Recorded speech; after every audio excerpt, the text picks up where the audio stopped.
Top the news today. Federal government secures 150 terrorism convictions. And on the foreign scene, former Central African Republic president faces war crimes trial. G7 backs Ukraine, agrees tougher sanctions on Russia. And in sports, Messi equals World Cup scoring record with hat-trick. Glad to have you join us. This is the news updates at 12 on Dominion Television, Ibadan. I'm An Oluwapo Ito. The federal government says it has secured about 150 convictions within 2 days of its latest mass terrorism trials in Abuja. Attorney General of the Federation, Senior Advocate of Nigeria, Lateef Fagbemi, disclosed that the trials are being conducted simultaneously before 10 judges of the Federal High Court. He said about 160 cases were heard on the first day, resulting in roughly 150 convictions, while around 300 cases were scheduled for hearing on Tuesday.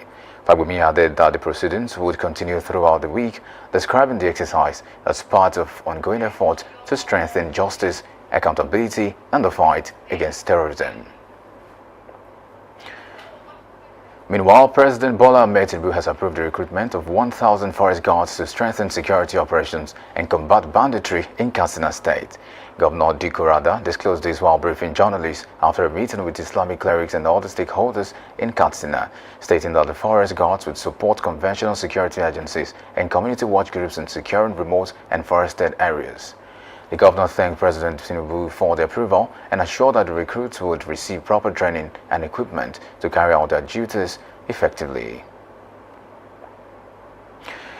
A government crackdown on alleged criminal hideouts has displaced scores of traders at the Adekunle Mobile Market along Ring Road in Ibadan, following the demolition of the facility by the state government.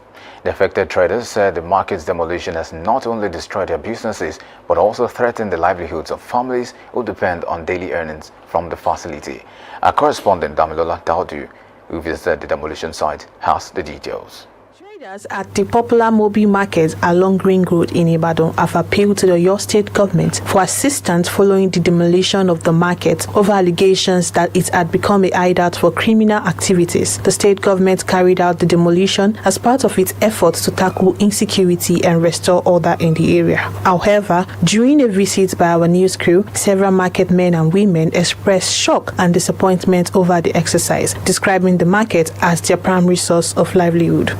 They do not give us any notice. We don't hear anything from them. They just come on that day about 9 a.m. and they pursue everybody. They destroy the market. There are some people that they have destroyed the market. People in the house now, they are not okay. I see them, I think on Friday, without any notification.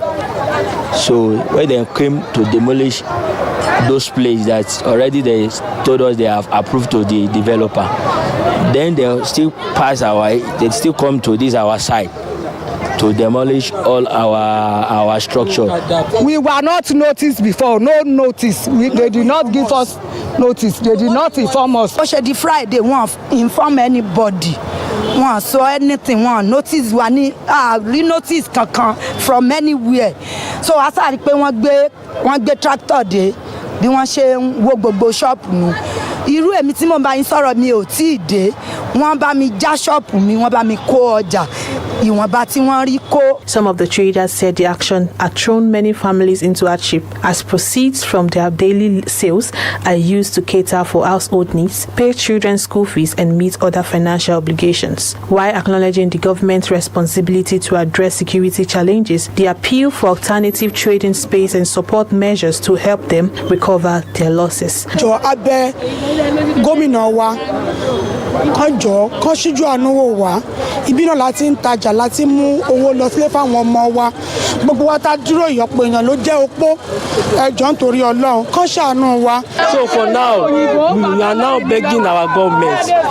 We know our government is government of the people. So we now beg our government to please come to our aid. Problem is too much. Please We are pleading for you, Governor Seyi Makinde. Please, we need your help. Ìyá ipá ojoojúmọ́ owó tí mo lọ yá tí mo fi rajà ara ọkọ mi ò yá ohun àlàdé ọyọ ibẹ̀ ni mo wà kí n tó dé mo túnú gbogbo ọ̀la èmi àti gbèsè ládùúró báyìí torí Ọlọ́run kí bàbá wa tó wà lórí oyè yìí kó gbà mí kó ṣàánú mi. The traders further urged the state government to engage with affected persons and provide an alternative to cushion the economic impact of the demolitions. Efforts to obtain an official response from relevant authorities are ongoing as of the time of filing this report. Damilola Daudu reporting for Dominion News.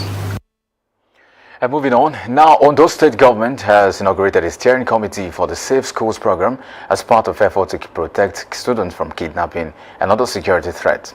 Speaking at the inauguration in Akure, the Commissioner for Education, Science and Technology, Igbekele Ajibefun, said the committee would provide strategic direction and improve coordination among stakeholders to ensure the safety of schools across the state.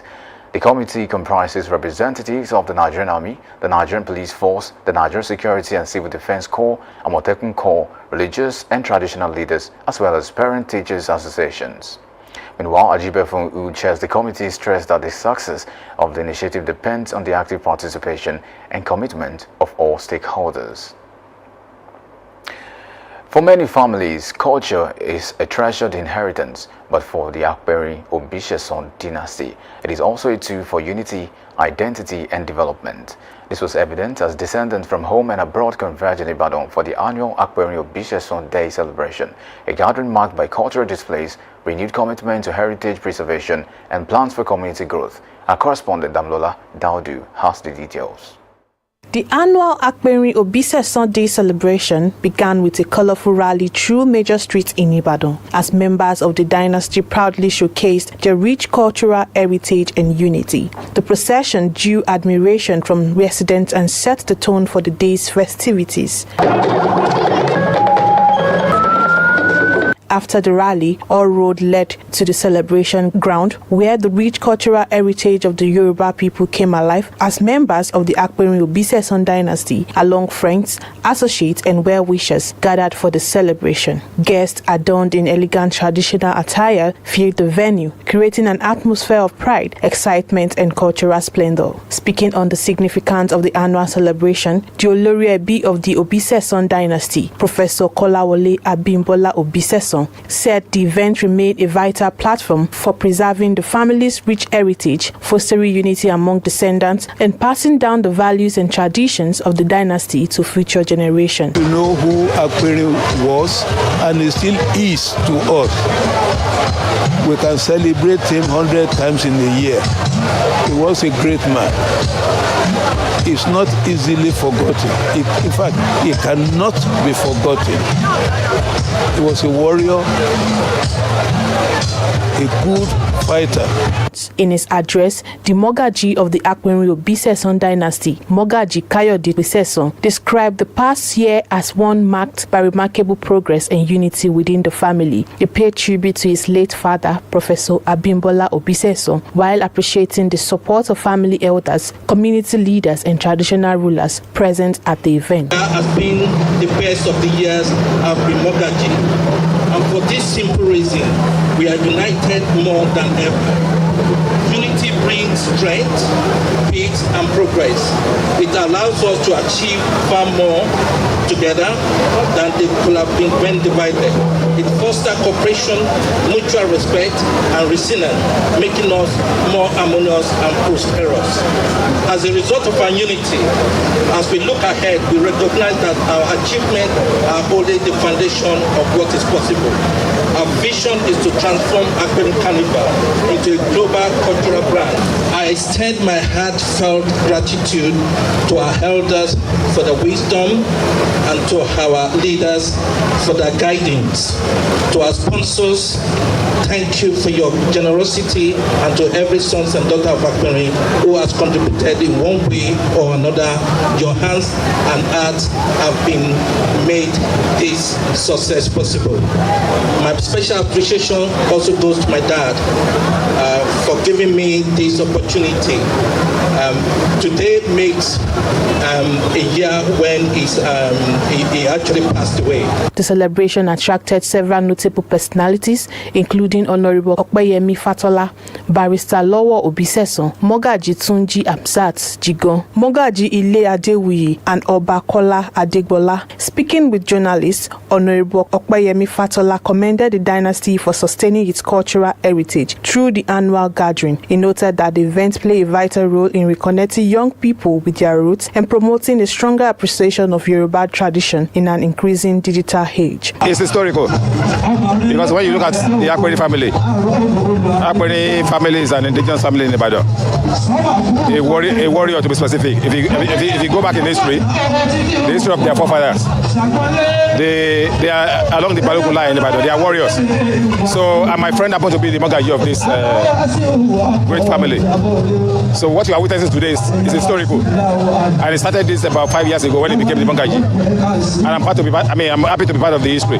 Beyond the cultural festivities, the Mogaji unveiled a 5-year development plan to transform Akperi into a global cultural and economic hub. The plans also includes a 200 acres estate, a university, a modern healthcare facilities. It also featured the installation of solar streetlights and security cameras, alongside efforts to revive the historical palace project. The celebration reached its peak with a captivating performance by renowned Fuji musician Alhaji Ayinde Mirege. Cultural troops as energetic display entertained guests and added colors to the cultural showcase. Damilola Daudu reporting for Dominion News. The annual Akperi Let's now move on to the foreign scene, where United Nations-backed court in Central African Republic has opened the trial in absentia of former President Francois Bozize over alleged crimes against humanity committed between 2009 and 2013. Bozize, who was overthrown in 2013 and now lives in exile in Guinea-Bissau, was absent from the proceedings and was represented by his lawyer over charges including murder, torture, rape, and enforced disappearances allegedly carried out by members of his security forces. 3 former senior military officers appeared before the court, which is being conducted by the Special Criminal Court in Bangui, a hybrid tribunal comprising local and international judges. And now to G7 meeting, where G7 leaders have reaffirmed their support for Ukraine's sovereignty and territorial integrity, agreeing to strengthen sanctions on Russia as efforts continue to secure a peace agreement between Kyiv and Moscow. The commitment followed talks at the G7 summit in Evian-les-Bains, France, where Ukrainian President Volodymyr Zelensky met with U.S. President Donald Trump. Leaders further welcomed the preliminary peace agreement between the United States and Iran and pledged support for the implementation. They also agreed to explore alternative energy supply routes, reduce dependence on the Strait of Hormuz, and increase energy reserves. In another development, United States President Donald Trump has criticized Israeli Prime Minister Benjamin Netanyahu, urging him to be more responsible in Lebanon following Israeli strikes that killed 4 people in the country's south. The attacks have heightened tensions in the region, with Iran accusing Israel of violating the Lebanon truce 84 times since the U.S.-Iran Memorandum of Understanding was reached. Tehran warned that continued violations could trigger a harsh response and threaten ongoing efforts to maintain stability. And our talking sport, Lionel Messi marked his record 6th FIFA World Cup appearance in stunning fashion, scoring the first World Cup hat-trick of his career as defending champions Argentina defeated Algeria 3-0 in their Group J opener. The 38-year-old captain became the first player to feature in 6 World Cups and celebrated his 200th international appearance by equaling the tournament's scoring record. Messi's 3 goals took his World Cup tally to 16, drawing level with Miroslav Klose as the joint highest scorer in World Cup history. And elsewhere, France opened their campaign with a 3-1 victory over Senegal, with Kylian Mbappe scoring twice to signal his intent for another memorable tournament. You can visit our website on www.dominion.org.ng to watch us live and interact with us. You can also follow us across our social media platforms on Facebook, Instagram, TikTok, YouTube, and LinkedIn at Dominion Broadcast and X at Dominion Cast. And that ends the news update on Dominion Television. I am Anu Oluwapo Ido. Thank you for watching.